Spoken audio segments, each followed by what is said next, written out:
And the race for the White House certainly is evolving. President Biden fundraising today after kicking off his first reflection rally with union workers in Philadelphia. And the president praising a growing job market and major economic bills passed under his watch, though he still faces dismal approval ratings due to inflation.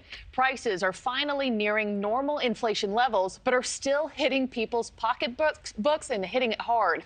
And now he takes that message out west to raise big bucks from Democratic donors. White House correspondent Allison Harris has a look at what's ahead for the Biden campaign. Good morning, Allison.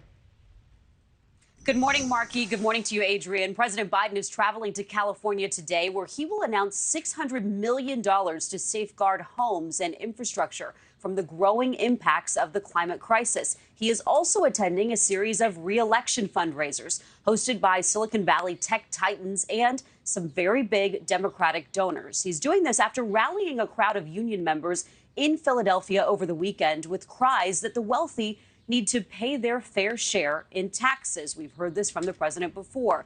The president securing the endorsement of AFL-CIO. It is a powerful group of about 60 unions, and touting his economic gains since coming into office, as well as the Inflation Reduction Act, that sweeping climate tax and healthcare package that was signed into law last year. But it's this moment from the night before when the president wrapped up his speech to gun safety advocates in Connecticut that is sticking out in people's minds this morning and causing a little bit of confusion.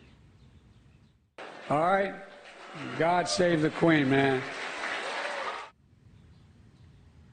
The president said that when he was wrapping up his remarks there. The White House press pool reporter covering the event says he and others had no idea why the president ended his remarks saying that. The Deputy White House Press Secretary Olivia Dalton, she said the president was commenting to someone in the crowd when he made that remark. Still a lot of questions about why he said that this morning, Marky. Yeah, it just elicited a storm of confusion in that room for sure. And also, Allison, President Biden notably did not mention any of his potential Republican opponents by name, but said many in the GOP oppose everything that he's done. So what are we hearing from President Trump over the weekend and next in line Republican frontrunner Ron DeSantis?